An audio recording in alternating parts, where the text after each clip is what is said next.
Hello YouTube, this is Sadako24 here, and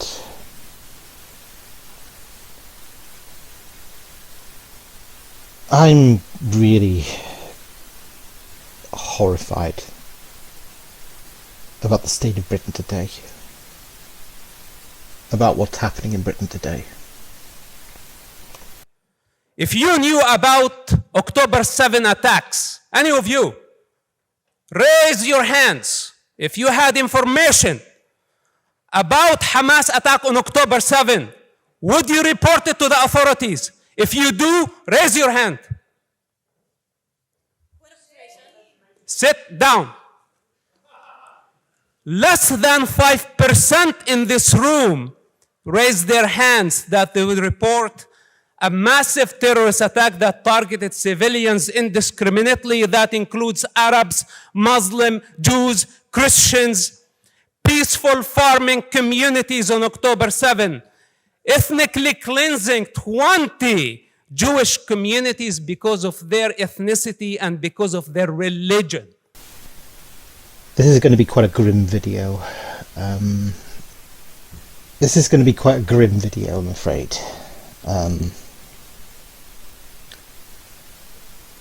Frankly, I'm incredibly worried about what's happening to my country, what's happening to Great Britain.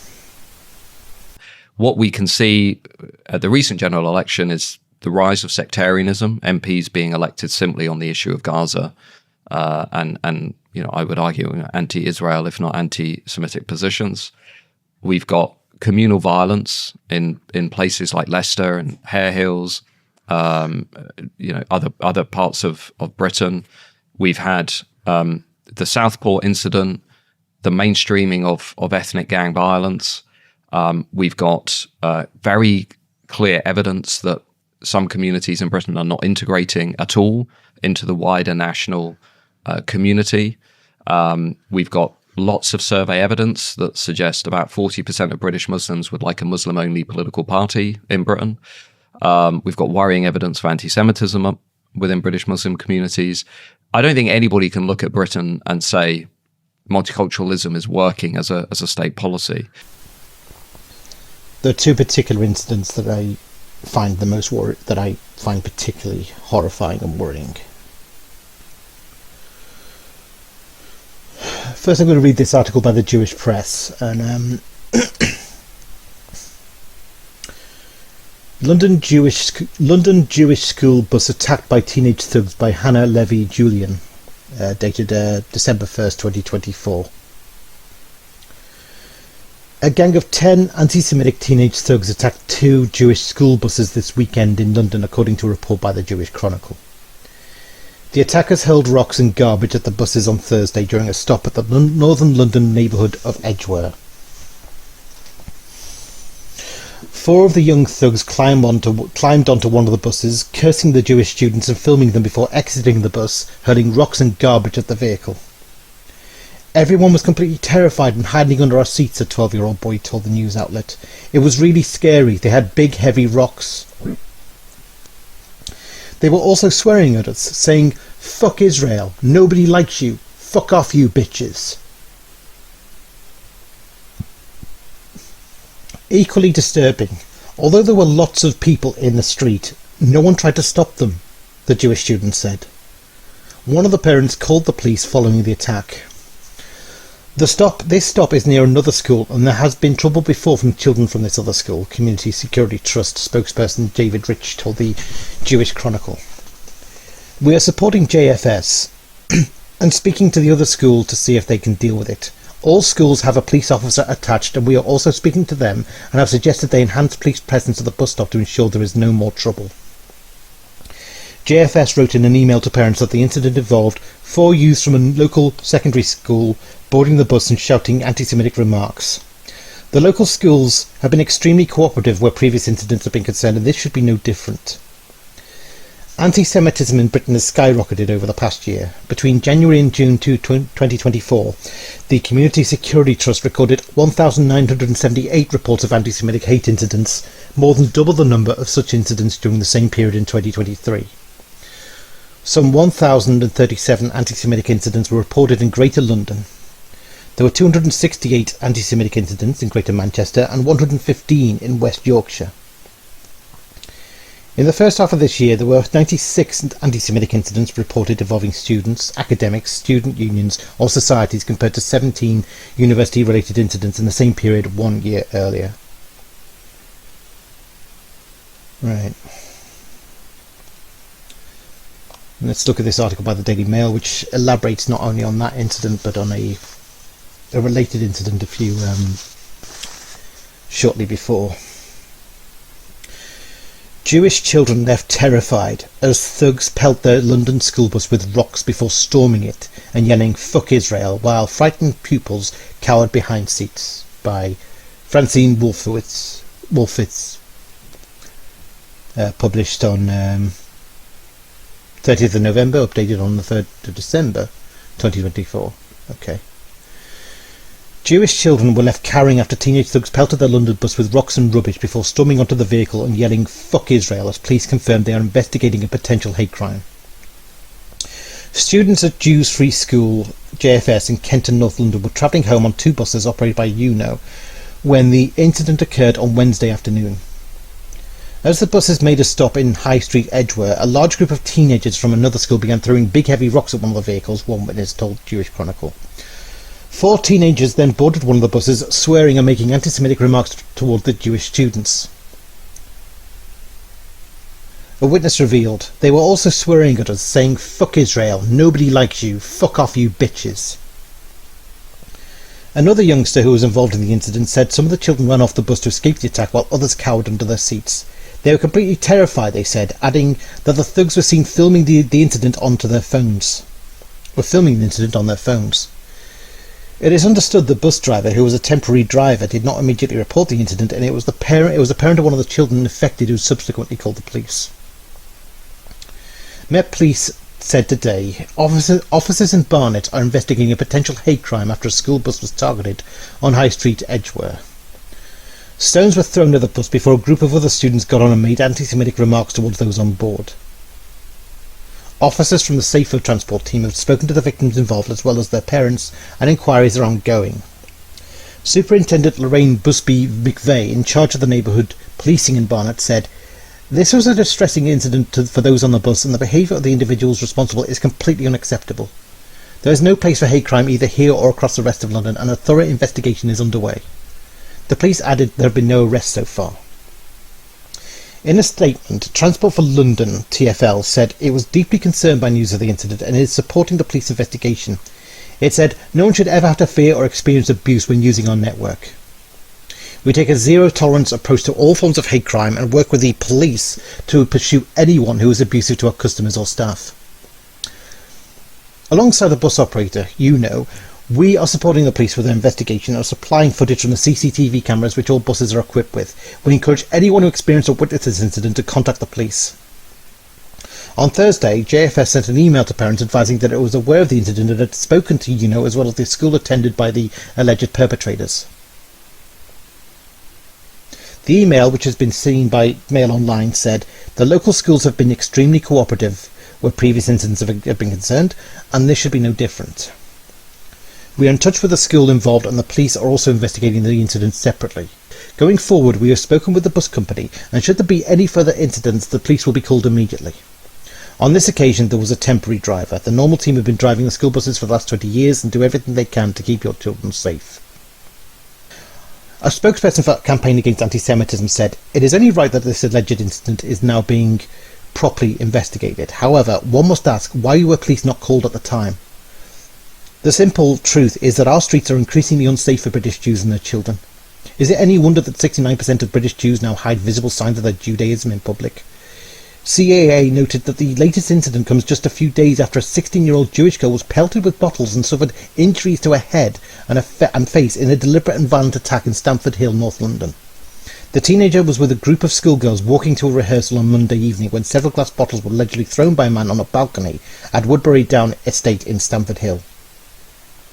A video posted by Shomrin, a Jewish neighbourhood watch group which has described the incident as anti-Semitic and abhorrent, shows an array of glass shards on the ground alongside what appear to be broken plates. In a statement on X, Shomrin posted a video of the scene, which is close to a girls' school, and said the street had been covered in shattered glass following an anti-Semitic attack on Orthodox Jewish school children.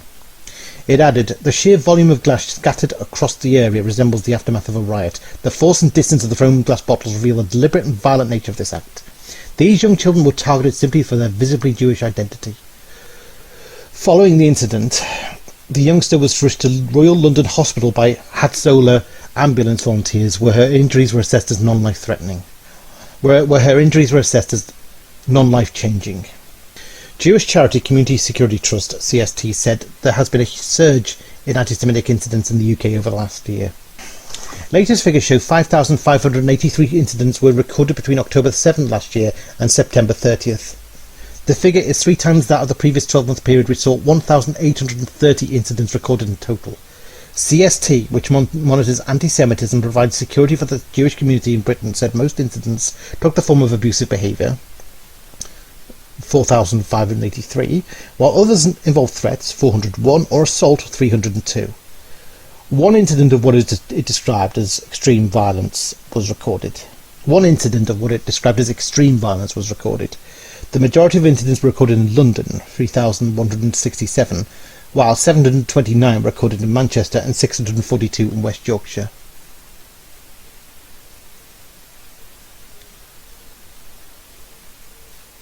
Well, there you have it.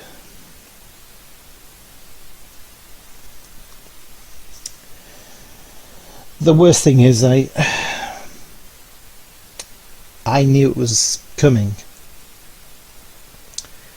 I knew that it was inevitable that incidents like this would start happening here, and with increasing, much more and more alarming incidents like this would start happening here in Britain. We knew it was getting out of control. After what happened in Amsterdam, it was clear that anti-Semitism really was on the rise throughout the Western world, throughout Europe.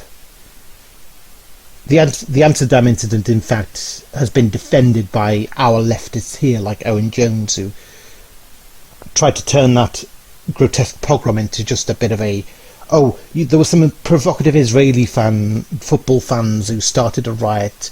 It's exaggerated, it's overblown.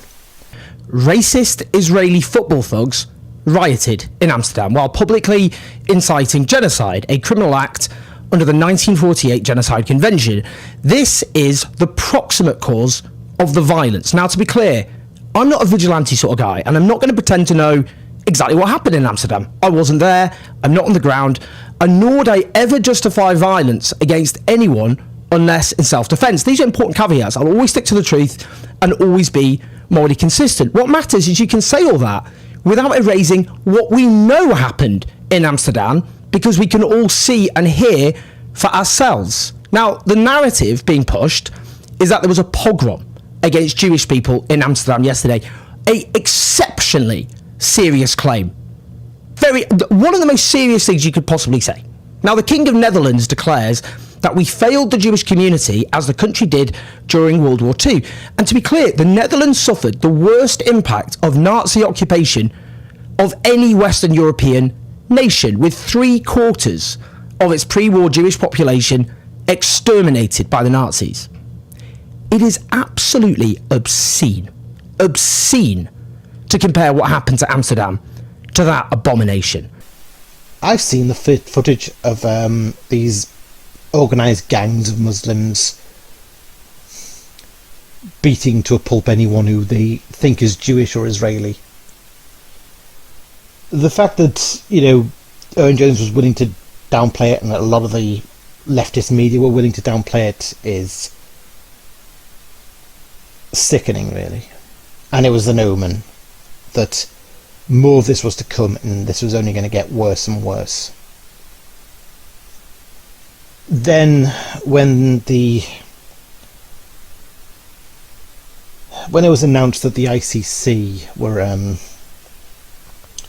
going to issue, had finally decided to issue those arrest warrants against Netanyahu and his defence minister, kind of made it official that Israel is committing war crimes and we're going to prosecute them. If if there is a crime against humanity here, if that concept has any meaning, it's the arrest warrant for Netanyahu that is the international war crime.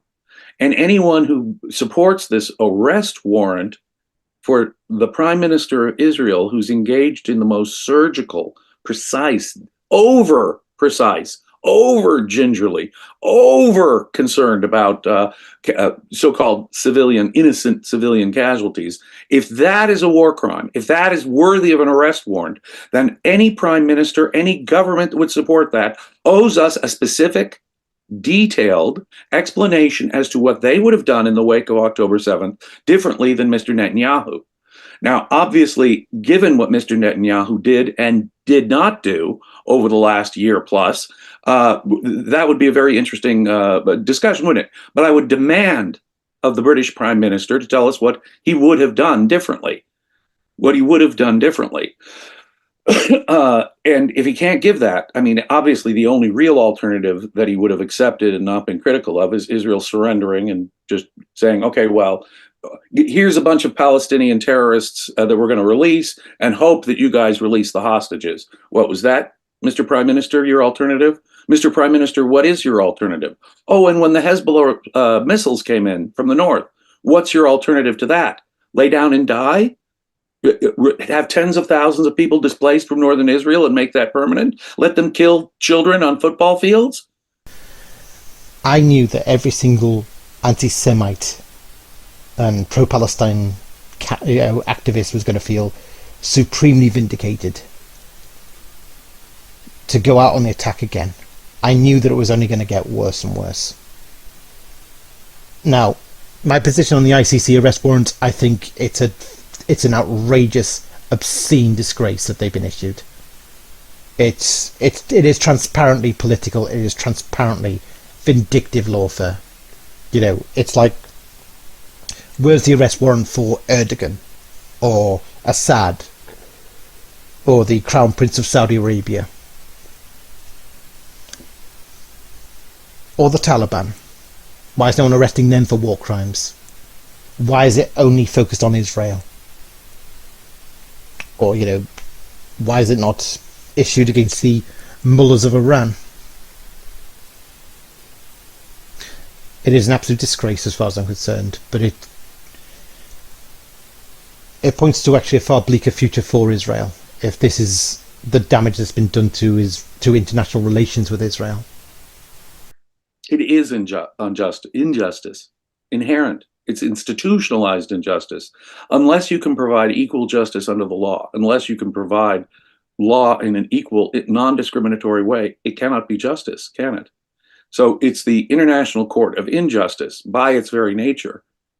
They cannot issue justice. It is impossible for that body to be an agent of justice because it cannot internationally, with equality, with indifference to the parties, which is what law requires.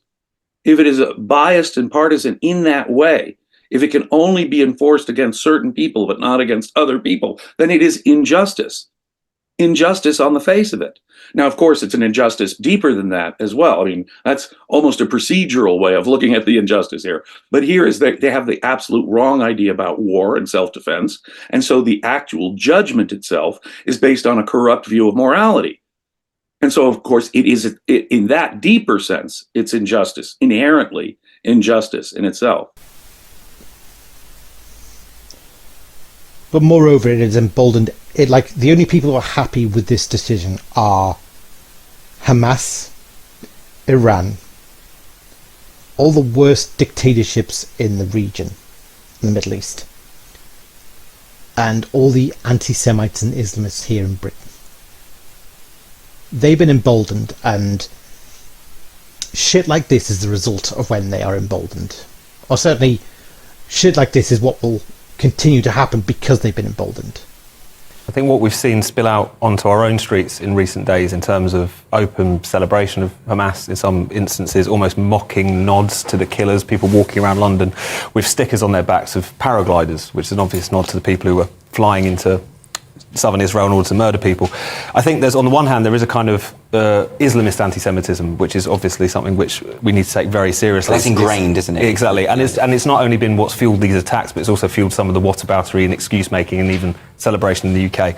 I think that's met with a kind of woke anti-Semitism, if you like, a kind of way in which identity politics has rehabilitated or provided cover for anti-Semitism because of these crude hierarchies of victimhood. In some bizarre way, the Jews who have been so incredibly historically oppressed, slaughtered and so on, have been just assigned as white, even hyper-white, according to the sort of pyramid of victimhood and oppression that exists. I feel sad about this. I'm horrified. I also feel ashamed because I gotta be honest, I do feel guilty about this. The truth is, I am actually quite a withdrawn person. I tend to avoid crowds. I tend to avoid confrontations. I'm actually quite, in my personal life, I'm quite withdrawn. I've become very withdrawn. I live a bit of a secluded life, to be honest. I don't have much of a social reach. And a lot of my politics are still kind of a work in progress. A lot of my convictions are still a work in progress. And right now I really wish I'd been braver. I wish I'd been bolder. I wish I'd been able to get out there and challenge the insanity of this. I generally keep my politics to myself. My family is very pro-Palestine. My mum is the only member of my family I've discussed my own politics with. So I haven't really been getting out there making challenge to this in real life. I've just thought that the best thing I can do is make videos to try and grow awareness about the problem and make my case for why I believe what I do. But it's not enough, is it?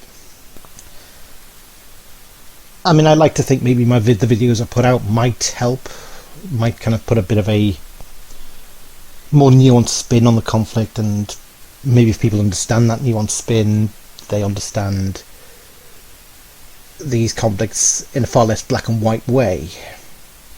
Now, I know that sounds like I'm making excuses for the anti-Semites, but hear me out. I'm going to, over the course of this video, try to get to the point. I think the only thing I can do is make videos at the moment. That's all any of us can do, because Good Samaritans are not supported by the state anymore. We've seen that on various marches. We've seen, people go there with flags saying, counter protesters go to the march with flags saying Hamas are terrorists, stating something as a fact, and the police go and rush him and arrest him for disturbing the peace or inflaming the crowd. Doing the right thing, doing the honest thing, trying to bring sanity to the insanity of the march, now gets you arrested, gets you in trouble. This is a guy that was holding a placard that said Hamas are terrorists. You can see from this footage that he's furious that he's now being apprehended very aggressively and physically by the police. But his great alleged crime was a placard that said Hamas are terrorists. I feel like I could have stood up to the madness in real life sooner. And, maybe if anyone had, then, this hate, it reaches critical mass at a point, and if someone had kind of stepped in and prevented it from snowballing at a certain point, maybe, just maybe, it would never have reached critical mass like this.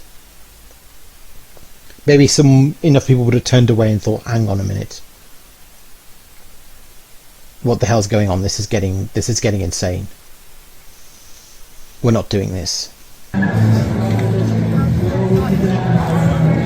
Jews say free Palestine from Hamas, surely, from Hamas, free Palestine from the terror of Hamas. What's wrong with you kids? 17,000 kids dead. Because of Hamas, my friend. No. Hamas. Hamas are the resistance. No, where's the hostages at? Where's the hostages at? Where's the hostages at? They're in Israeli prison. Could you guys not get so aggressive with me? I'm by myself here. There's 1,000 of you. Why are you getting so aggressive with me? You're shouting in my face.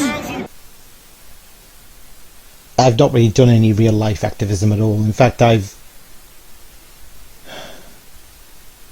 know people who are on the pro-Palestine march, and I've not really been too open in my politics about, the march, other than, like I have a neighbour across my street who goes on the marches, and I did see him at one of the marches, and we said hello to each other.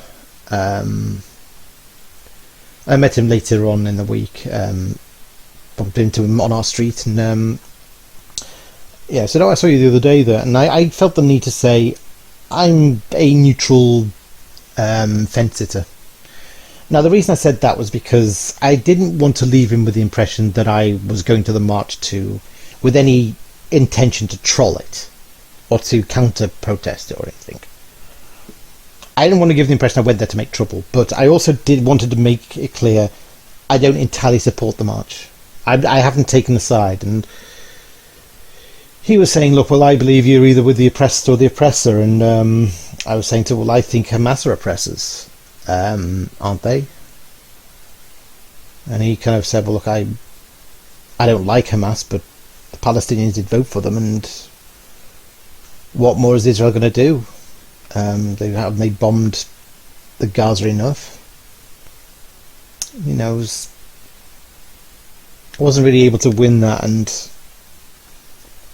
wasn't really invested in the fight to win it, I suppose. I was just making a case for neutrality. It's playing the moderate, really, which is kind of more and more seems to be just considered not good enough. It's like you're either with or against. Why arrest someone who is peacefully pointing out the obvious? Hamas is terrorists. The police said, we have arrested after an altercation was ongoing and officers intervened to prevent a breach of the peace. He was arrested for assault. But that feels a bit flaky to me. See for yourself what happened.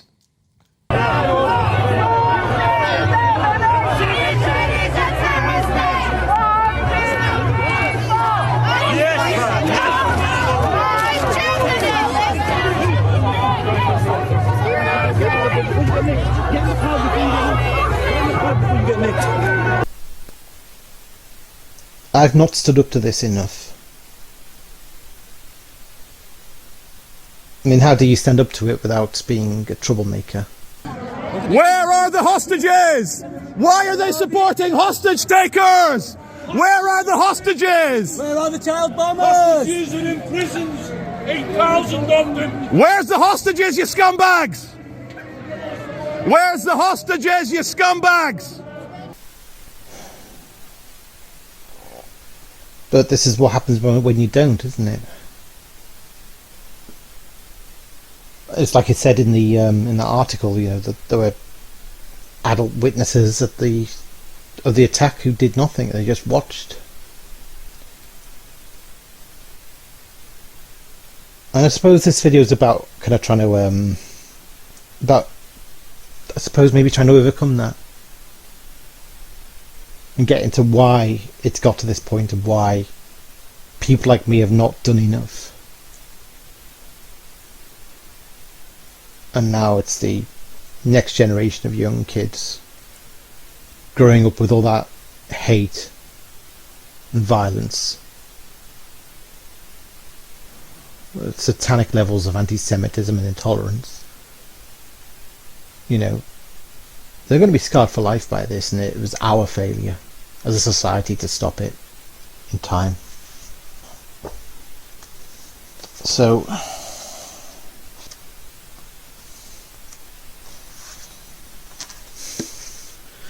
Now, I suppose maybe this might a good way to address why this happened is I'm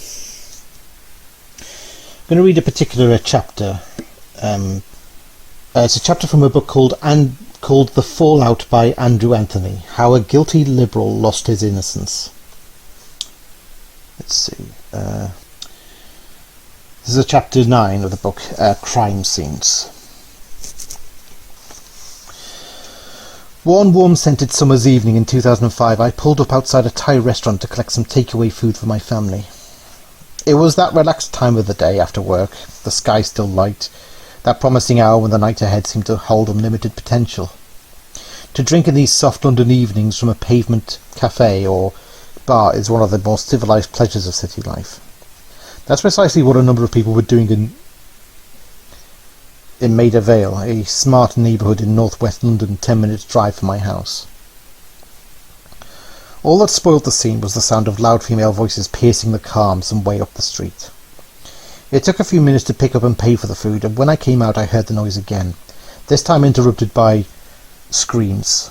I drove to the corner of the street where a gang of about 10 teenage girls was involved in some sort of scuffle outside an off-licence. A single girl was being kicked and punched and having her hair pulled by the rest. I wound down my side window and barked, "Hey, stop that!" At the sound of my voice, the gang eased off and looked up momentarily. Then, having satisfied themselves that I was of no concern, and set about their quarry once again. Now I could see that blood was pouring from the victim's face onto a white school uniform-like shirt. I jumped out the car, uncertain of what I was going to do, and headed straight for the gang, shouting as loudly and authoritatively as my strangled vocal cords could manage. Whatever strange sound was emitted seemed to do the trick. This time they let it go, and with theatrical reluctance stepped back. The ringleader proudly inspected her work and received high fives from her companions. A large thick flap of skin hung from the cheek of the beaten girl, like a sole that had come loose from a shoe. I asked her if she was okay and told her that I was phoning an ambulance. She was about 16 or 17 and she was shaking in shock. She had been stabbed in the face with a broken bottle. Her attackers casually sauntered off, chatting and laughing, as if they had come out of a lively film at the cinema. If they felt in any danger, they did not show it. I called the police and gave a description of the gang and clear directions on where it was heading. As I tried to comfort the girl, she was surrounded by several helpers. These people were spectators a few seconds before, but now the attackers had gone, they snapped into loud Samaritan mode, shouting at each other and me to stand back as they led the girl into the off-licence. Where had these caring voices been before when the teenager was undergoing a lifetime's disfigurement? The attack had lasted for 5 minutes. They had plenty of time to intervene. I looked around. There were perhaps 10 adults standing by. Men and women, mostly in their 30s, and further along, easily within plain view and earshot, were at least 20 more. Anger began to rise in me. I noticed one stationary onlooker with a smile on his face, a sort of amused smirk. He was standing no more than 5 yards away, a well-built, reasonably fit-looking man in his mid-30s. His clothes, faded jeans and t-shirt, and general demeanour, unshaven, unruly hair, suggested that he did not earn his living as a stockbroker or corporate lawyer. He looked like he worked in the arts or some creative field, though of course looks can be misleading. In any event, he conformed to nonconformist style, and I wouldn't have fallen over in surprise if I'd learned that his sympathies were anti-authority, pro-underdog, leftish liberal. "What's so funny?" I asked him. "She's a young girl. How could you stand by and watch that happen to her?" "Don't have a go at me, you pompous prick," he replied, full of belated aggression. "Why should I get involved? It had nothing to do with me."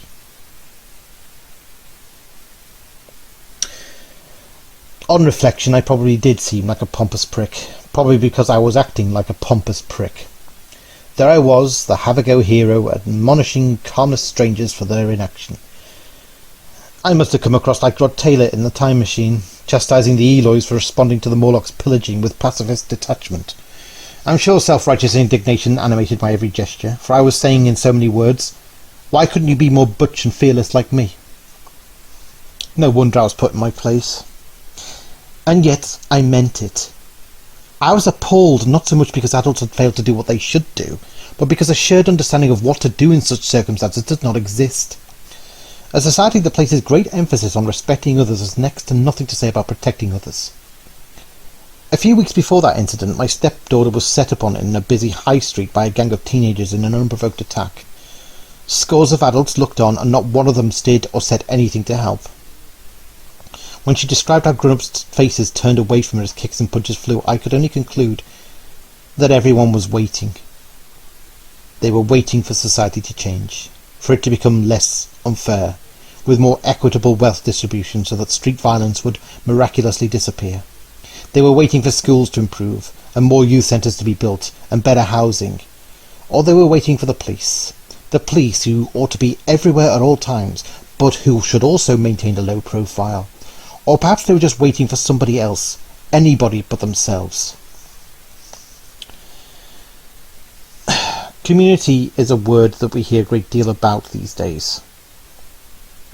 There are community leaders who occupy an exalted position, combining the authority of priest, tribal chief and village wise man. Politicians, local authorities and police advertise how they are working for the community. The media anxiously seek the opinion of the community, which often comes with an implicit religious or ethnic meaning. Everyone is agreed that we live in communities and that communities are good to live in. But what kind of community turns its back as a teenage girl is stabbed in the face? What values bind us together if we feel that the protection of our most vulnerable citizens is not our personal responsibility? Here's the strange thing. Most people I spoke to more or less agreed with the man I argued with after I broke up the attack. Leaving aside my pomposity, they could understand why he thought it wasn't his business to get involved. "What if you got stabbed?" was a common response. 10 years before, Philip Lawrence, the head teacher of the nearby comprehensive school, was stabbed to death only a few yards from where the girl had been set upon. Lawrence was killed because he intervened to prevent one of his students from being attacked by a gang. He could have waited for the police to arrive, but instead he placed himself between his young pupil and the thugs who were intent on violence. And for assuming this position he was murdered. At least he knew the boy he defended, and his protection could be said to have been part of Lawrence's professional duty. But to be murdered for defending a stranger? Who wants to risk that? "Just call the police," was the most popular refrain of my friends. Well, I did call the police, and the gang had long disappeared before they arrived. The standard liberal view of the police is a complex and sometimes mystifying affair. By convention, they are perceived as the enforcers of a conservative status quo, little Englanders in blue, restrictive, authoritarian, abusers of the poor and minorities, defenders of them rather than us. That image has changed a little in the post-Macpherson era, but a good liberal still errs in favour of not trusting the police. We want them to back off. We don't want them to stop and search. We don't want them to carry arms. And most of all, we want them to be there instantly to deal with any situations that threaten physical violence.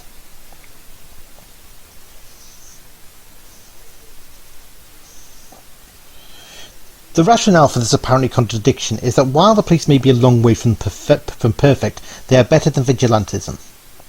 In theory, the power of citizens' arrest exists in British law under Section 24 of the Police and Criminal Evidence Act, but in practice it's not a right that is much discussed or encouraged. British liberalism tends to retain a patrician suspicion of its citizenry. In some nations there are bystander laws which, notionally at least, oblige citizens to intervene if they are witness to a crime. In Britain, the idea of the public taking the law into their own hands is seen by the liberal establishment as a disastrously illiberal development that should be deterred.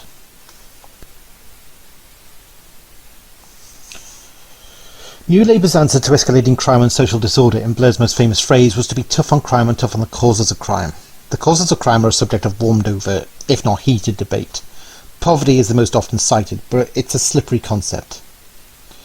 I know from my own experience that I turn to crime less out of economic desperation than social alienation, although the two are not entirely unrelated. I broke the law, not because I had to, but because I could. What made it that much easier in my case was the sense that white-collar crime didn't really matter. For a growing minority of young people in particular, other forms of crime, including violence, also seem to carry no moral weight. In any case, government social policies have had limited effect on groups and classes in which crime has become entrenched. Instead, it's in criminal policy that New Labour has showed most appetite for reform. Aside from an increase in police numbers and extension of security measures such as, for example, CCTV cameras, there has been a significant expansion in new laws. By some reckoning, over 3,000 new criminal offences have been made into law during New Labour's terms in office. The creation of law appears to have been confused with the maintenance of social order, as if changing the laws somehow automatically changed attitudes. Criminalising behaviour, however, does not necessarily discourage that behaviour. Indeed, the opposite may in fact be true. The more laws there are, the more the criminal authorities have to work to enforce them. Conversely, if they fail to enforce the law, the less respect there is both for the flouted law and the law in general. The rule of law is therefore not always best served by its extension. Yet how else is government to influence behaviour? Education, campaigns, speeches and so forth are tried and trusted means, but these tend to be couched in idealistic rather than practical terms, with discussions about what values need to be asserted instead of how to assert them. And in this respect, liberalism seems to offer little help. We may hear a great deal about empowering communities, but few self-respecting liberals would want to spell out what that power should actually mean. Even a scheme as tame as Neighbourhood Watch, in which residents report suspicious activity to the police, runs counter to progressive thought. In the liberal imagination it brings to mind small-minded snoopers and busybody curtain twitchers, insufferable suburbanites hostile to strangers and young people. Among sophisticated people it enjoys the image of a sort of petty bourgeois Stasi. Though of course the kind of people who sneer at Neighbourhood Watch tend not to ridicule the real Stasi. This squeamishness about crime prevention conceals an unwillingness to grapple with the central issue of public intervention. At the moment, citizens are encouraged to take a completely passive role with regard to crime. The police advice is simply never to intervene. In theory, this directive has the virtue of upholding the rule of law and preventing unnecessary civil dispute and injury. However, such a narrow conception of civic responsibility helps foster a sense of social detachment and places a heavy burden on already stretched police resources. And that has several negative consequences. For a start, it fails to present a communal challenge to criminal attitudes and behaviour. Nor is it very effective in terms of policing or deterrence. The reason that those girls walked slowly away was because they knew from experience that it was unlikely the police would arrive quickly enough to apprehend them. Relying exclusively on the police is usually a means of guaranteeing that the culprit escapes capture.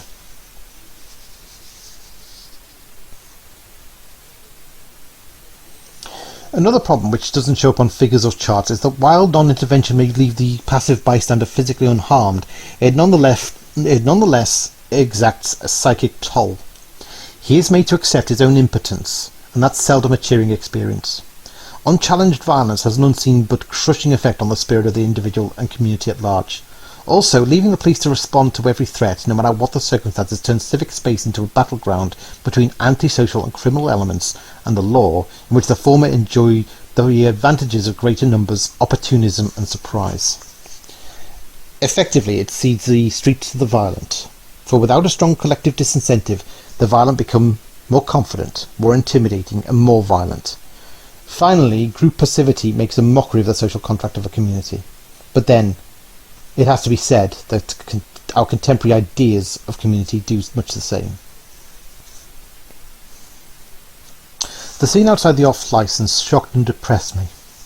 Violence happens in all big cities, and it is always shocking and depressing to witness, or at least it should be.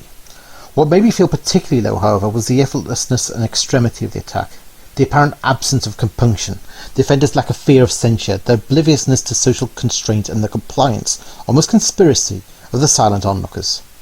Not only was it a savage assault on a young girl, but on civic decency as well. Yet the more I thought about it, and I thought about it a lot, the more I realised that there wasn't an appropriate response to what had happened. There wasn't a liberal vocabulary with which to describe the situation. Indeed, even a phrase like civic decency sounded fuddy-duddy, uptight, somehow right-wing. There was a liberal way of talking about the culprits.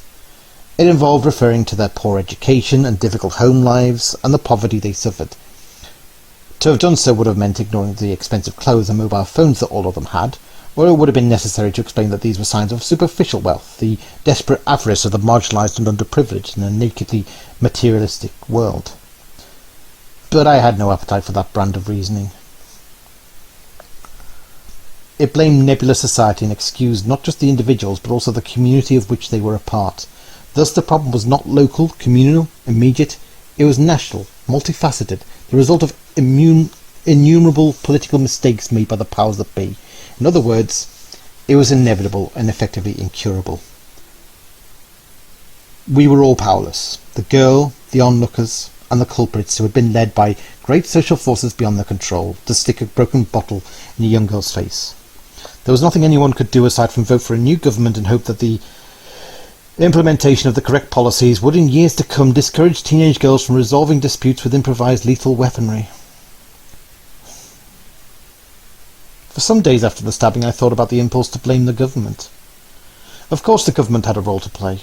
Yes, funding for after-school projects could be increased, though it has to be said that the stabbing took place yards from a large and subsidised recreational park with high-standard sporting facilities and community programmes. Schools also needed to be improved, not an easy job to do when reforming headmasters were murdered in the street. And no doubt in some general sense, policies that placed less emphasis on corporate profit and more on communal pride would be helpful.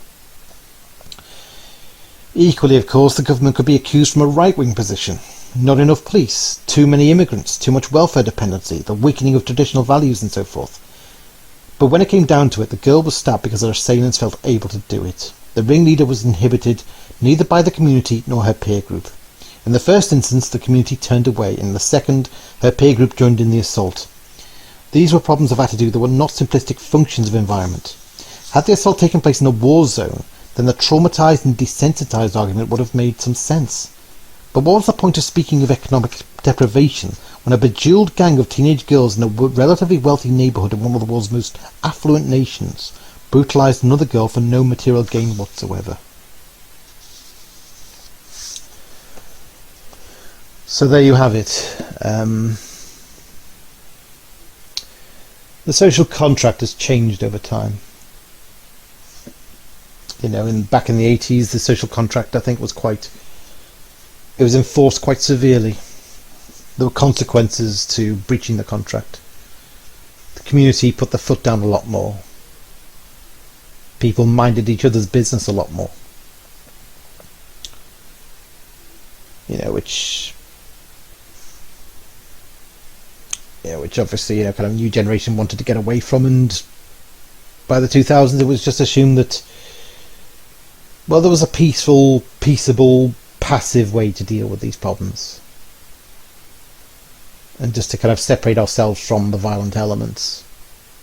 Yeah, that we're not like them, that they're not going to become drawn into that cycle. But it's just allowed society to become kind of, atomized. And when that happens, of course, the most predatory and violent elements of society see weakness. They know they can act with impunity. And it seems to be open season on the Jews right now. Politically. Socially. I think one of the things that we've really got to confront here is this proves that this has never been about Palestine for these people in the first place. Yeah.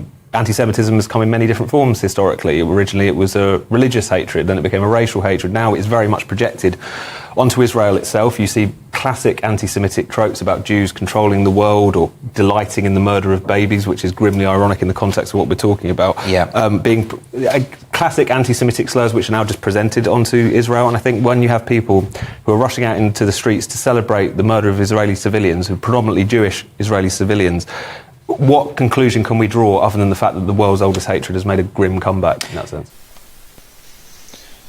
So how did anti-Semitism take root in Britain?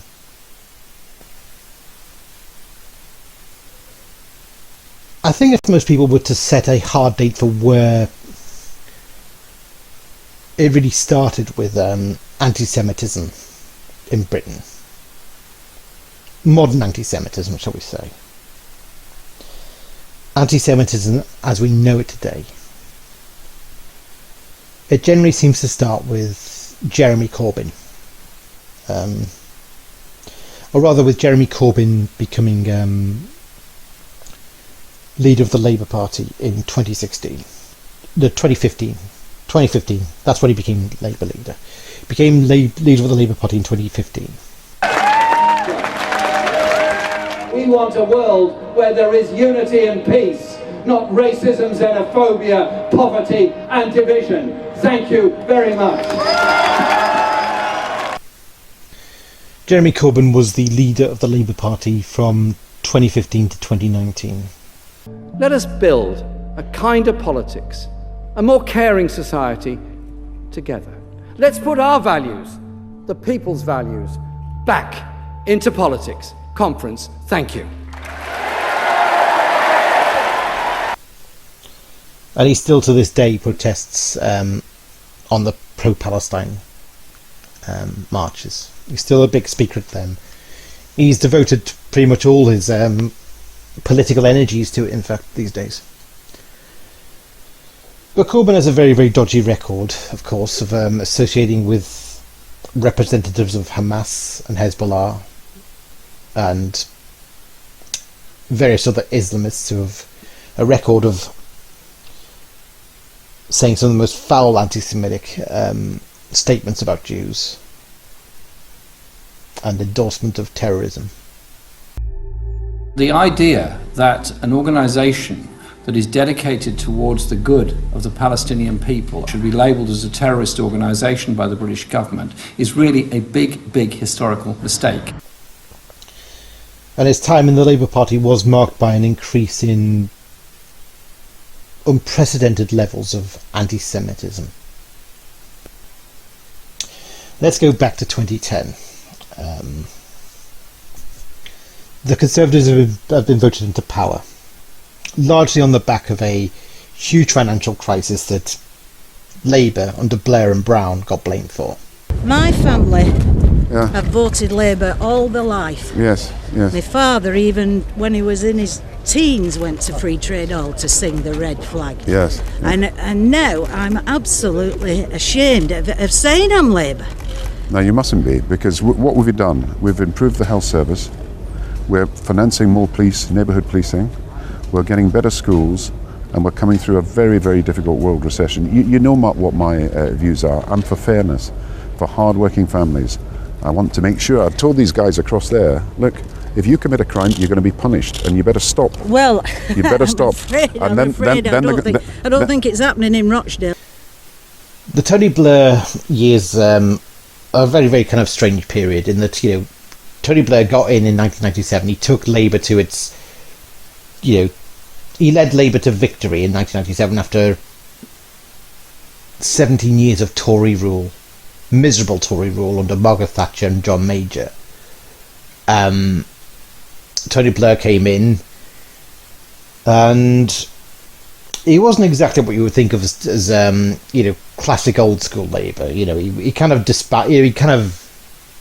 jettisoned the idea of being committed to international socialism or anything far too red, and he kind of actually embraced Thatcherite neoliberalism.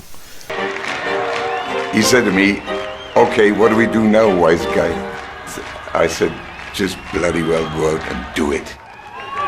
A new dawn has broken, has it not? It's often said that he kind of turned Labour into something it wasn't, if you know what I mean. He kind of, he turned Labour into just Tory light, basically. But things did seem to improve under Tony Blair. The economy seemed to be doing better. There was more affluence. There were more opportunities opened up in terms of education. But of course now Tony Blair is looked back on as one of the worst things to happen to the country. He arrived a hero and left a villain, essentially. Excuse me, this man should be arrested for war crimes. JP Morgan paid him off for the Iraq War. 3 months after we invaded Iraq, they held up the Iraq Bank for $20 billion. He was then paid $6 million every year and still is from JP Morgan 6 months after he left office. The man is a war criminal! That's fine. Can I just say, actually, on the record, what he said about Iraq and JP Morgan is completely and totally untrue. I've never had a discussion with them about that. Mainly he's kind of despised for the Iraq War, for mismanagement of the economy. Well, we're raising the threshold at which people start paying tax as pensioners. But yes, if you've got an occupational pension, you may have to pay some tax, but you may be eligible for the pension credit as well. You should check. No, I'm not. Why I checked and checked, check and they said no, they can't do it. Well, you should look at it again just to be sure. Absolutely sure. I did say that. Yeah, yes, they've told me. I've been down to Rochdale Council to try and get it off my tax. And you know, we're linking the pension to earnings in 2 years' time. We've got the winter allowance, as you know, which I hope is a benefit. The winter allowance that I agree with that. $250. It's very good. But every year I talk to people my age, and they'll say they'll be knocking it off. It will be going. It will be. But you were particularly impressed with the bus passes as well. Yes, I mean we've done the bus passes. We've done that. Also, it has to be said that within the Labour Party, Tony Blair had his kind of front bench cabinet, and he made a special effort to shut everyone else out. So I think a huge chunk of the Labour Party never really liked Blair, never liked the way he ran the party, and anyone who spoke against was treated horrifically by Blair's cabinet. You know, it was nasty. There are not many members of Labour who will speak in defence of Tony Blair. And of course, when in 2010, eventually, you know, Blair was kind of a disgraced figure by then. Gordon Brown had kind of taken over the party as Prime Minister. He wasn't terribly popular. You can't say anything about the immigrants because you're saying that but all these Eastern Europeans what are coming in, where are they flocking from? 1 million people come from Europe, but 1 million British people have gone into Europe. You do know there's a lot of British people staying in Europe as well. Look, come back to what your initial principles, helping people. That's what we're in the business of doing. Education, health, and helping people. That's what I'm about. Well, you've had the chance. And I hope you keep it up. It's been very good to meet you. Yeah, it's been very good to meet you. Yeah. And you're wearing the right colour today. That was a disaster. Well, just okay. Should never have put me with that woman. Whose idea was that? I don't know. I didn't see. It was Sue, I think. They're just ridiculous. I'm not sure they'll go with that one. They will go with it. What did she say? Everything. She's just a sort of bigoted woman that said she used to be Labour. I mean, it's just ridiculous. I don't know why it's just... You know, Labour kind of lost their credibility on, you know, money and spending. Obviously, the Iraq War was a black stain on Blair and Brown as well, and on Labour. And in 2010 election, the vote goes far more towards the Conservative Party, the Tories. I wanted to be Prime Minister for my career progression, because Gordon Brown had led us down into a big recession. The public went and voted, but my party came in third, and I was left hanging around like an unwanted turd. But then I got a phone call from David Cameron. He said, "Nick, I can help you get into government. But there's one condition behind this coalition. You'll have to bend over, pull your cheeks apart and spread." I mulled it over carefully, and this is what I said.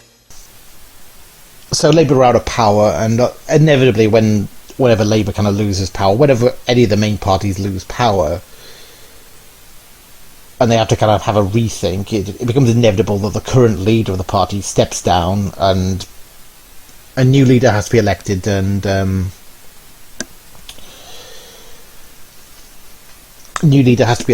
they have to kind of assemble their cabinet to form an opposition party. You know, basically, Labour and Tories, they're kind of the two main parties, and they're kind of basically they're the two kind of main parties. When the Tories are in power, the Labour are the main opposition party. When the Tories are in opposition, Labour are the main government. And so, basically, almost like immediately, Labour has to form a cabinet that's going to become the government in waiting, if they can get to win the next election. If they can prove that they're a good opposition party, then hopefully the public will vote for them. Or if the government does such a bad job that they get sick of the government, then inevitably the vote will tend to go to Labour. So Ed Miliband was put in charge of the Labour Party. He was kind of... I don't think people were terribly impressed with Ed Miliband. Ed Miliband is just such an unlikable guy. I mean, he's not pleasant to look at. Who wants to spend a lot of time looking at Ed Miliband's face? And his ridiculous posturing with Jeremy Paxman was just laughable. Absolutely laughable. Ed Miliband goes into a room with Vladimir Putin. The door is closed. 2 minutes later, the door is opened again, and Vladimir Putin is standing there smiling, and Ed Miliband is all over the floor in pieces. Was that David Cameron who you met on the tube? No, it wasn't. I don't think he uses the tube very much. But that's rather unfair to him, I think. It is unfair. Yeah. But you understand what the point is here. The point is people think you're just not tough enough. Well, let me tell you, right? Let me tell you. Okay. Come on. Let me tell you. Oh, Ed, people are laughing at you, mate. Don't fucking let me tell you anything. Jesus Christ. He was just... I think a lot of people just... I think the general public just saw him as a bit of a juvenile, a bit of a supercilious kind of student politics type who thought he could be Prime Minister, and a lot of people just looked at him and thought, he's not Prime Minister material, he's a juvenile, he's, just... And I think maybe a lot of people on the left certainly thought he was too much of a Blairite. Am I tough enough? Tough enough? Hell yes, I'm tough enough. I mean, the thing is, I hated the Tories. At that point, we were under a Tory government, or rather, for 2010 to 2015, it was a Tory Lib Dem coalition government. The Tories had won the election, but they'd not won a majority. And in order to form a majority, they'd had to form coalition with the Lib Dems. But, Labour were out of power. The public had rejected Labour at that point. And it was a difficult kind of journey for Labour to get back in power after that. In fact, the Tories have presided over the biggest privatisation in NHS history, supposedly of £780 million, but actually more in the region of £1.2 billion, according to leaked documents. This is going to either directly or indirectly affect just shy of 4 million patients. And this is the privatisation of cancer and end-of-life services. And there seems to be simply no limit to what about the NHS they will privatise. The UK plasma supplier was a company owned by the NHS and has been sold to a private equity firm called Bain Capital, owned by presidential candidate Mitt Romney. This caused veteran politician Lord Owen to remark, "It's hard to conceive of a worse outcome for a sale of this particularly sensitive national health asset than a private equity company with none of the safeguards in terms of governance of a publicly quoted company and being answerable to shareholders." Indeed, this rather ghoulish aside is just the beginning. Private companies are now running entire hospitals across Britain.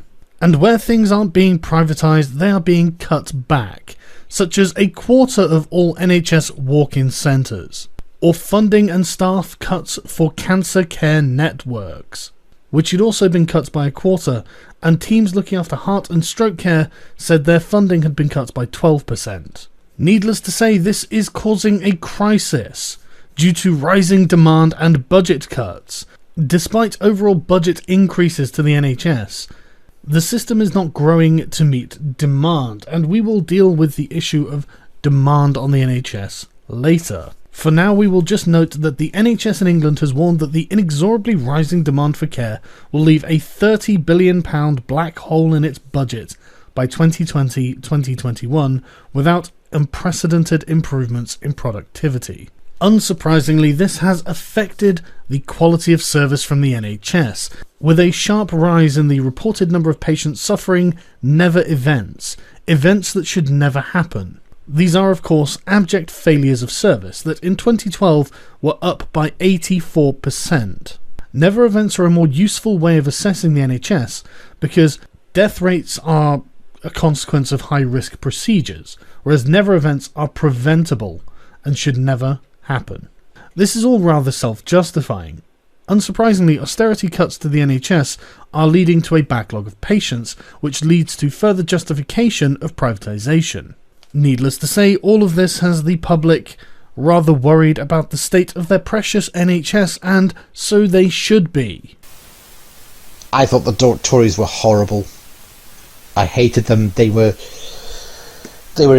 basically introduced all kinds of ruthless austerity. They were basically their solution to the financial crash of 2007 was to introduce all kinds of ruthless, merciless, and very cruel austerity policies. Austerity cuts to public services. They emphasised that they were going to go after the work shy and false benefits claimants, and so they would actually bring in, independent companies like ATOS to do, welfare assessments and sickness assessments. And they were getting all kinds of things wrong. They were actually investigating, there were cases where they were investigating terminally ill cancer patients and declaring them fit for work. They were investigating people who had heart conditions and declaring them fit for work. So, if you had a heart condition, you were declared fit for work, and you now had to go sign on the dole. You had to go through the stress of searching for work whilst you've got a heart condition that, puts you at risk. And there were cases in which some of the people they were doing this to died. There were suicides. There were obviously some people with the heart condition died. People starved. There were so many people homeless on the streets, having to sleep in tents, and some of them dying of exposure in the cold. It was horrifying, and I just wanted the Tories out of power at all costs. I thought the Tories were just, what they were doing to the country was evil.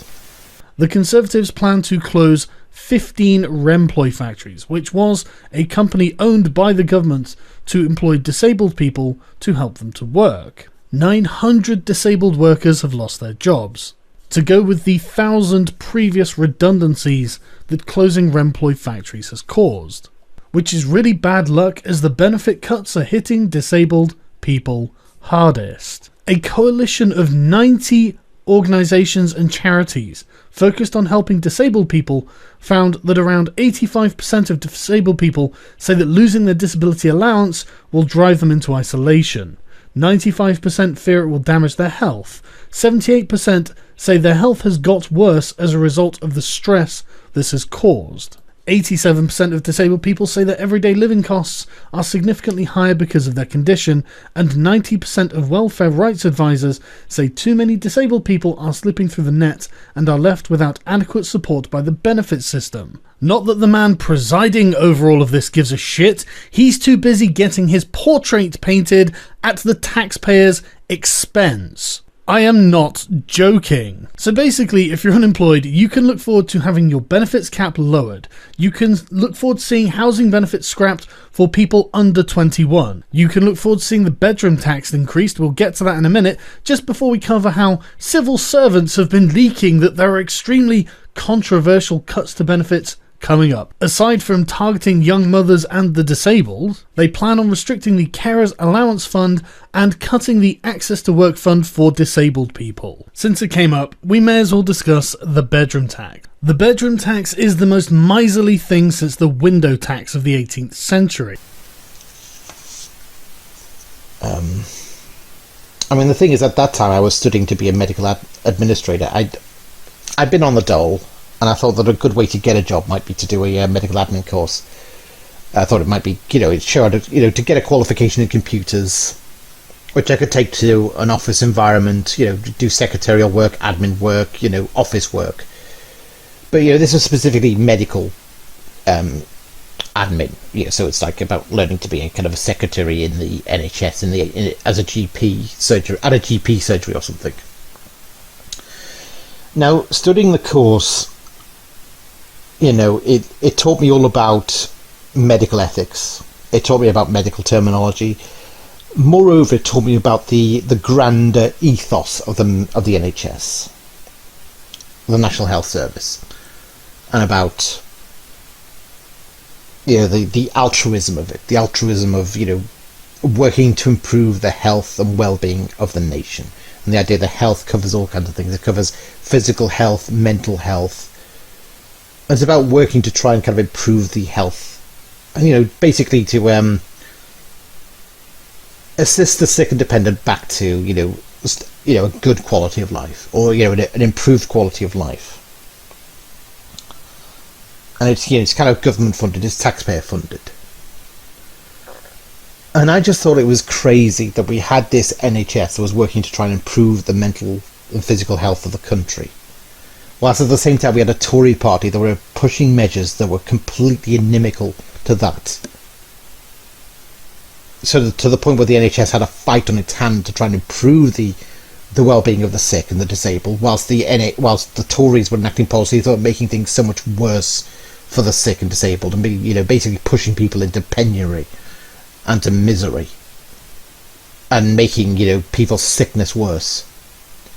The next thing on the list of no surprises is that food banks are on the rise because the poor people are starving. Food banks are charities where people donate cans of food or packets of pasta or whatever to these food banks that the poor people who can't afford to eat can go there and get free food from. In 21st century Britain, under the Tories, there has been a shocking rise in the number of users of food banks. Almost 1 million people claimed food from these food banks, up almost 350,000 people from the year before. And the Tories had the fucking gall to say that there was no evidence of a link between welfare reforms and the use of food banks. Fuck you. 83% of the food banks reported that benefit sanctions, or the benefits payments are temporarily stopped, had resulted in more people being referred for emergency food. For fuck's sake, Conservatives, it's obvious that that is the reason that people need charity. But that's the point. The food bank is on the rise. It's not going anywhere. There are more and more food banks being established around the country because people need them. There are over 400 of them now. I thought it was unbelievably cruel. I thought it was ridiculous. And I actually did want, at that point, I've talked about kind of coming from a left-wing family, but never being that committed a leftist. At this time, I was radical. I was probably at my most radical at this point. I wanted bloody revolution to remove the Tories from power. So after being declared essentially illegal, workfare was retired and replaced with a variety of back-to-work schemes, all of which cost billions of pounds and were, quote, worse than doing nothing, which really makes it seem as if the Conservative Party is malevolent. It's not just incompetent, like the Labour Party. It seems that the Conservative Party is actively trying to make things worse. And it is on that note that we come to Atos. Atos was a French company that the Tories contracted with an eye to examining and presumably reducing the number of people on disability allowance. And it didn't take long before a spike of deaths were reported to the Department for Work and Pensions.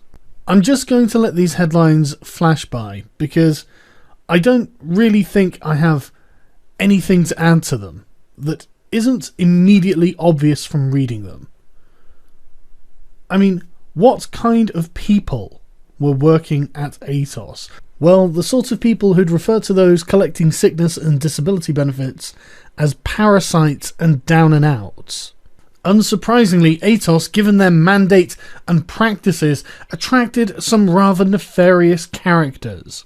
And it's not like the bosses didn't know that half of people ruled fit to work ended up destitute. And why am I not surprised to see Ian Duncan Smith's face attached to another article about this?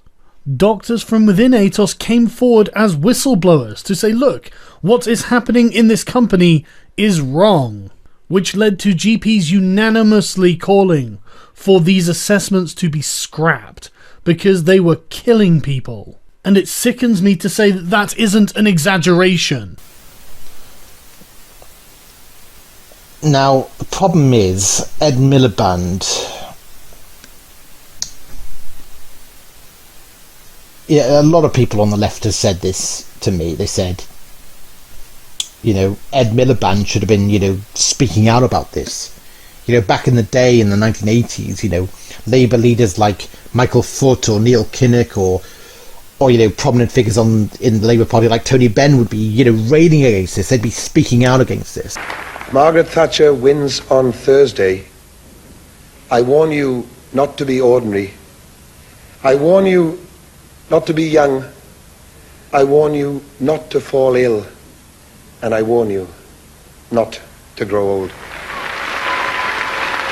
But I don't see Ed Miliband speaking out about any of it. He's been the silent man. He should be speaking out about these scandalous sanctions and austerity cuts. And yet he's just been the silent man. He's just been kind of, hardly saying anything about it. And finally, when he does speak, it's all the stuff none of us want, it's all the stuff I don't like. So I don't think there was much faith in Ed Miliband. He was not really a radical opposition.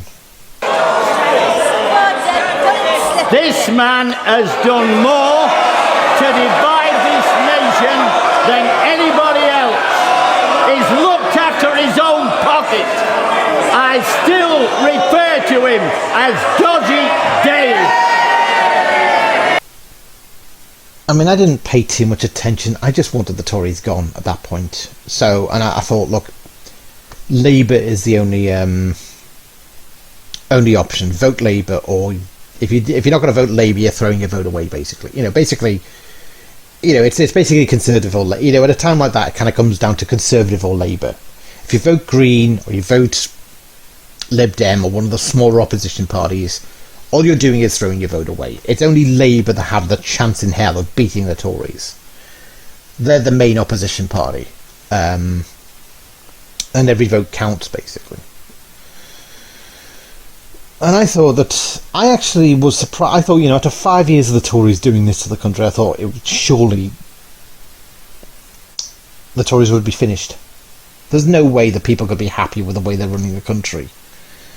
The Secretary of State, who has stood at that dispatch box, I'm going back now a very long way, I seem to recall, avowedly taking exclusive responsibility for the delivery of everything, from IT systems to universal credit, to taking people out of poverty, when in fact what he has actually done and plunged thousands and thousands of our fellow citizens into the most abject penury. But I was wrong. 2015 election happened. I voted Labour. Most of my constituency voted Labour. But huge chunks of the country voted Tory. So why did the Conservatives win? Well, the Conservatives won because everyone else was fucking useless. Labour and the Liberal Democrats are unelectable.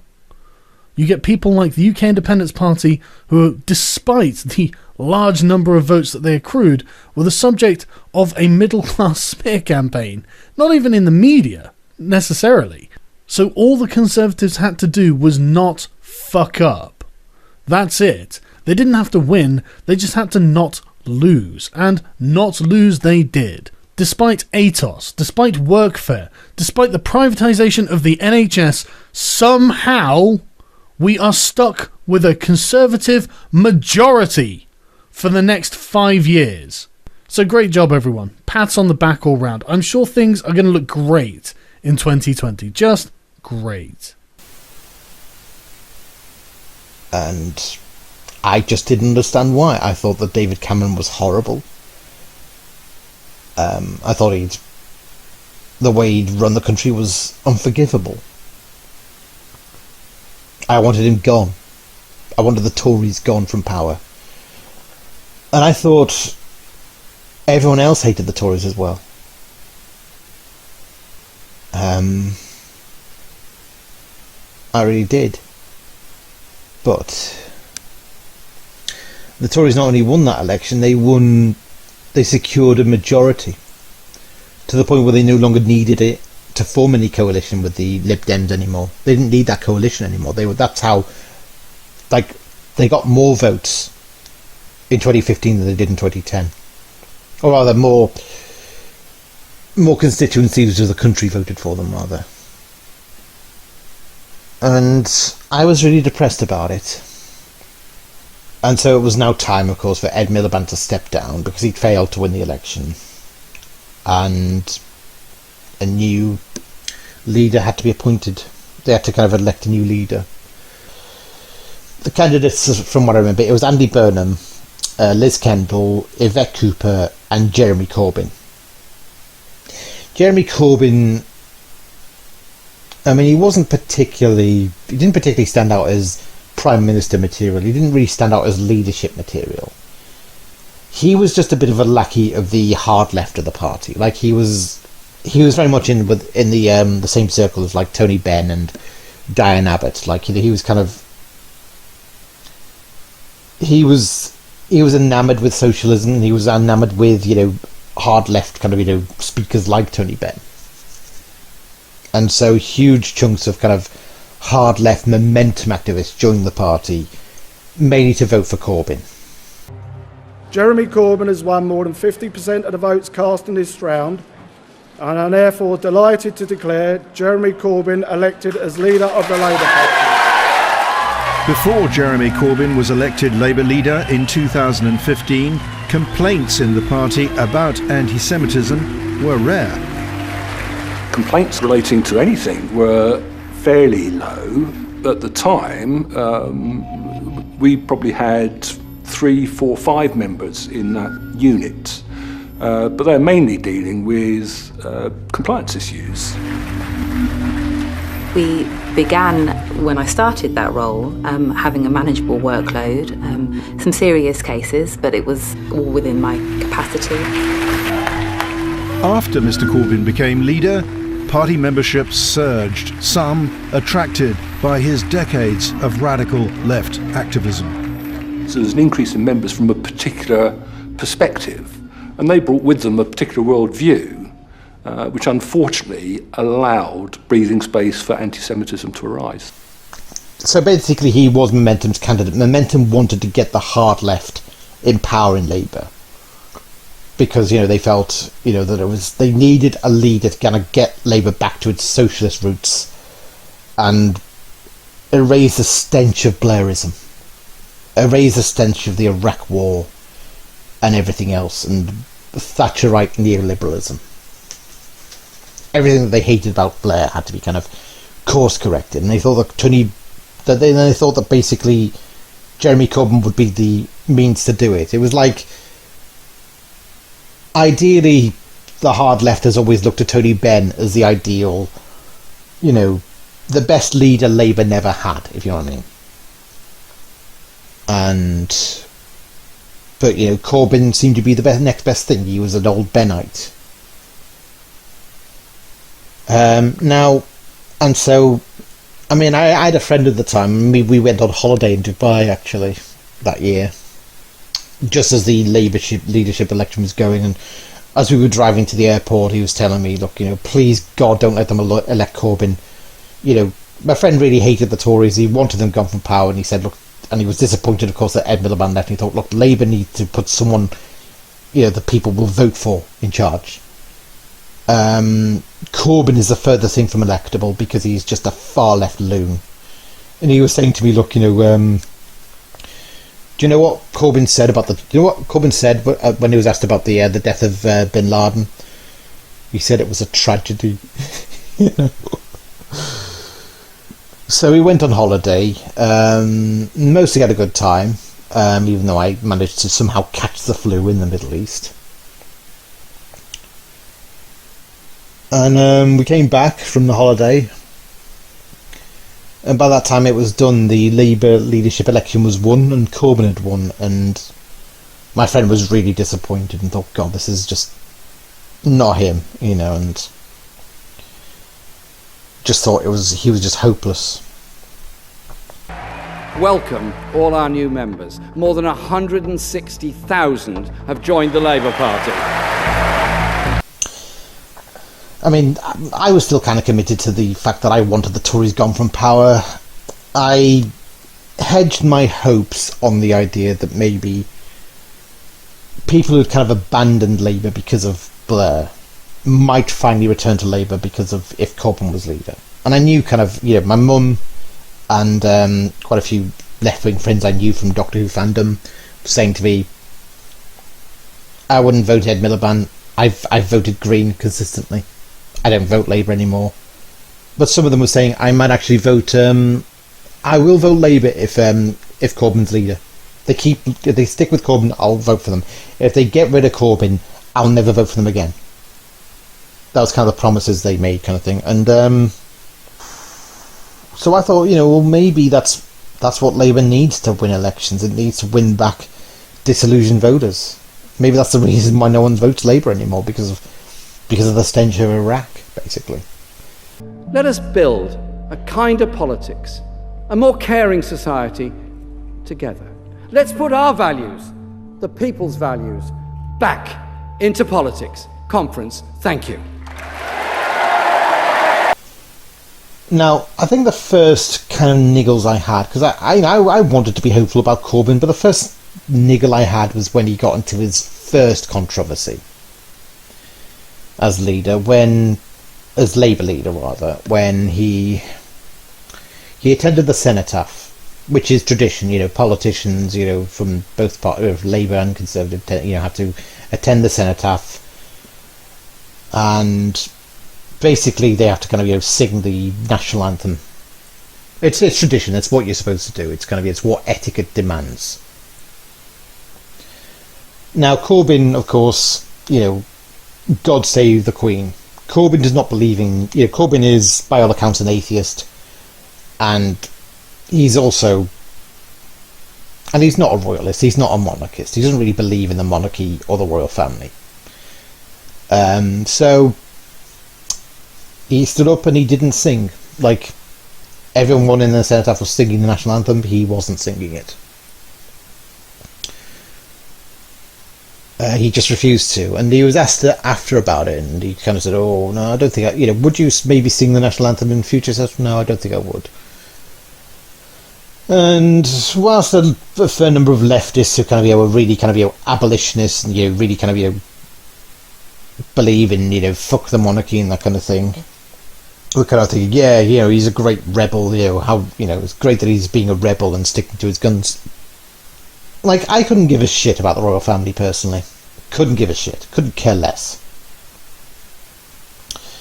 But still, I felt like I so don't care that I just did not see the point of alienating, the portion of the population who do care about the royal family and do think that it's appropriate to sing the national anthem. I was looking at this and thinking, this is not going to win votes over. People who do believe in the royal family, they're probably not going to vote for Corbyn if he's going to put on act like such an obstinate, contrarian. I thought it was basically childishly obstinate of him. Oh, I think I know what my mother would say. I think she'd look across the dispatch box and she'd say, put on a proper suit, do up your tie, and sing the national anthem.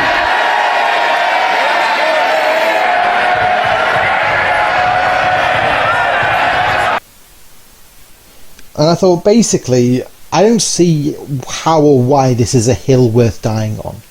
It's not important whether we have a royal family or not.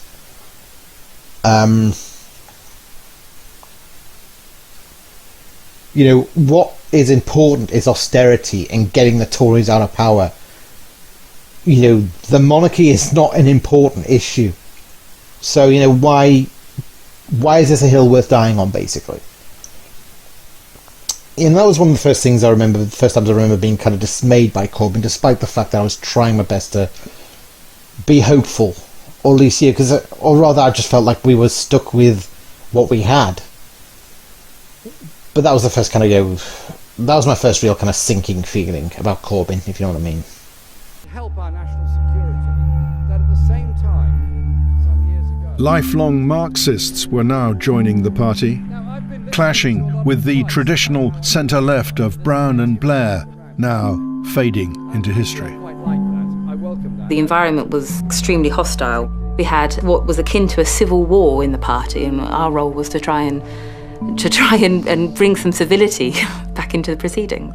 The civil war between members and new members was just unbelievable. It went a mushroom cloud of abuse, and it wasn't pleasant for anyone. I have to admit, at first it passed me by. Okay, but the main two major scandals were stuff that was kind of... The two big scandals, of course, concerned the Paris attacks, 2015. November 2015, in Paris, ISIS terrorists conducted a coordinated terrorist attack, a massacre, in which they killed in excess of 130 Parisian citizens. They committed a massacre at the Bataclan Theatre, they shut up various restaurants, and eventually they were only stopped when the Parisian police arrived on the scene, armed Parisian police, and shot the terrorists dead. Now, Corbyn was asked about this the day after. You know, if a terrorist attack like that happened here in Britain, and you were Prime Minister, would you be comfortable giving the executive order to the police that they can shoot to kill? But if you were Prime Minister, would you be happy to order people, police or military, to shoot to kill on Britain's streets? I'm not happy with the shoot-to-kill policy in general. I think that is quite dangerous, and I think can often be counterproductive. I think you have to have security that prevents people firing off weapons where you can. There are various degrees of doing things, as we know. And he wavered awkwardly on, I'm not comfortable with the shoot-to-kill policy in general, and, you know, we could have security measures and this and that in place to prevent people shooting people. And would it be better to prevent terror attacks? Would it have been better if we could somehow have stopped the attacks in Paris at the weekend before they actually happened? Would that have been better than what happened? Duh, obviously. I mean, what a ridiculously trite observation to make. Is a shoot-to-kill policy in general a bad thing? What the heck does he even mean by that? This is supposed to be a man who's refreshing us, bringing new politics. A shoot-to-kill policy in general. Well, obviously nobody thinks you should be free to shoot to kill anybody you fancy just because they're the wrong star sign or you didn't have enough breakfast. But circumstances in which our security officers should shoot to kill are not hard to imagine. So how can you talk about being opposed to it in general? If I sound cross, it's because I am cross. I'm cross with him.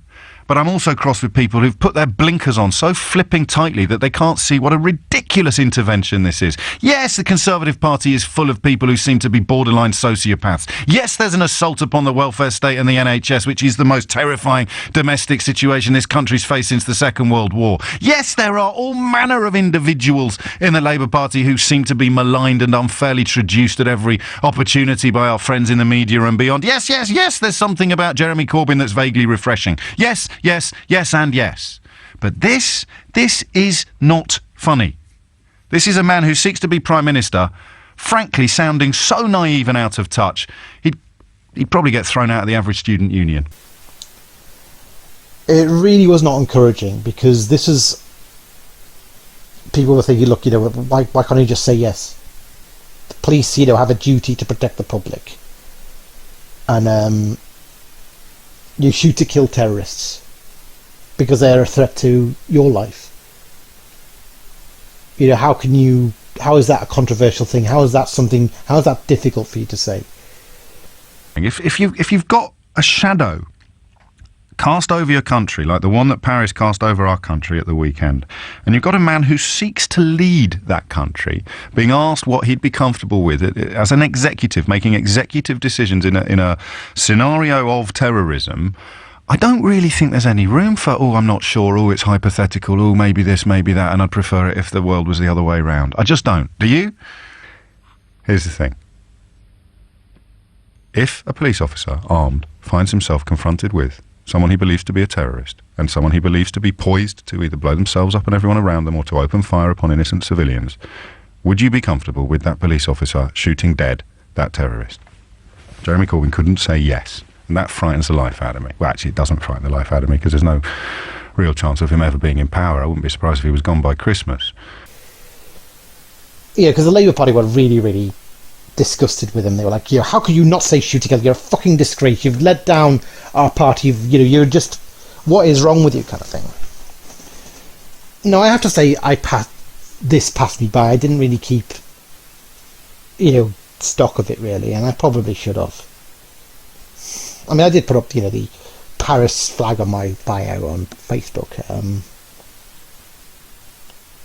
But so that was one. The other one, which I kind of did become more aware of, was the anti-Semitism scandal. That, mainly it was to do with the fact that Corbyn had been friends and kind of, had hosted meetings with Hamas and Hezbollah from, the Middle East, from Gaza and Lebanon, who, are very militant Islamists who really hate Jews, and it's in their charter that they believe in killing all the Jews. Now, when asked about this, Corbyn said, look, I believe in trying to make peace, a peacemaking dialogue with Hamas. Otherwise, we're never going to get to peace, basically. I spoke at a meeting about the Middle East crisis in Parliament. And there were people there from Hezbollah. And I said, I welcomed our friends from Hezbollah to have a discussion and a debate. And I said I wanted Hamas to be part of that debate. I have met Hamas in Lebanon, and I've met Hezbollah in this country in Lebanon. I've also met... So are they your friends or not? Can I finish? Are they your friends or not? Can I finish? I've also met... Well, you can't if it's a long answer. Look, the issue is this. You are not prepared to discuss the whole issue of the Middle East. You're not prepared to discuss the wider question. The wider question is, Hamas, Hezbollah are part of a peace process. Even the former head of Mossad says that there has to be talks involving Hamas. I've also had discussions with people from the right in Israeli politics who have the same view, possibly, that the state of Israel should extend from the river to the sea, as it is claimed people from the Palestinian side do. And I'm very happy for you to make all of that clear. But Right. I'm saying you use these words, friends. Now, are you saying they're not your friends? Or are you saying they are your friends? I'm saying that people I talk to, I use it in a collective way, saying our friends we're prepared to talk to. Does it mean I agree with Hamas and what it does? No. Does it mean I agree with Hezbollah and what they do? No. What it means is that I think to bring about a peace process, you have to talk to people with whom you may profoundly disagree. There is not going to be any peace process unless there is talks involving Israel, Hezbollah and Hamas. And I think everybody knows that. I mean, I personally put it down to the soft bigotry of low expectations of, look, it's a rotten region. You can't really expect most of the Arabs around the area to like Jews because of Israel. So you got to give their opinions a pass and, negotiate with them, I guess. But, Corbyn had met with, representatives of Hamas, who'd come into Britain. Because the thing is, Hamas... They do actually have a kind of a political wing as well as a militant wing. They have kind of, there is a political wing to Hamas, and funnily enough, strangely enough, back in the 2000s, you actually had members of Hamas sometimes writing for The Guardian. And there are Guardian pieces written by members of the Hamas political bureau, describing their philosophy and how they believe in the political goals of Hamas. How they don't see themselves as just a terrorist group, or certainly, and they don't see themselves as anti-Semitic, they just see themselves as anti-Zionist, isn't that? But Corbyn had hosted this meeting with friends of Hezbollah and friends of Hamas. It's on record. This was back in 2009. It's long before October the 7th, obviously, but it is after Hamas had been responsible for inspiring a massive wave of suicide bombings in Israel and the occupied territories. The idea that an organisation that is dedicated towards the good of the Palestinian people should be labelled as a terrorist organisation by the British government is really a big, big historical mistake. Like, they had a lot of blood on their hands by this point, and of course they'd taken power in Gaza, and they'd publicly executed, a lot of members of Fatah, the Palestinian Authority, their predecessors, the Palestinian Authority. They'd thrown them from roofs. So they had a lot of blood on their hands. And Nick Cohn was saying, I've experienced the hard left.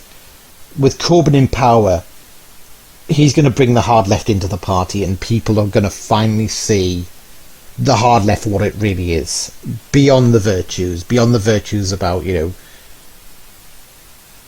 kinder, more caring politics. People are going to see what the far left are really like, and they're going to see that the far left are thuggish, hostile, anti-Semitic, you know, and they're just going to make the Labour Party an incredibly hellish and hostile place indeed. Some stories have been exaggerated, supporters of Jeremy Corbyn get abuse and so on. However, what is undeniable is that before Corbyn became leader, the Labour Party was a relatively civil place. There was nothing like this. And since then, I think hundreds of thousands of particularly young left-wing activists are learning a hard political lesson about what the far left is really like. Anything goes. Anti-Semitism, misogyny, homophobia. It's as if the veneer of political correctness is painted very, very thinly on many people on the left. As soon as they're challenged, all the old sneers and hatreds about women and Jews just pour out of them. I think if you're a woman or a Jew on the left, as long as you toe the line, you're okay. But my God, you start thinking for yourself and it all comes out.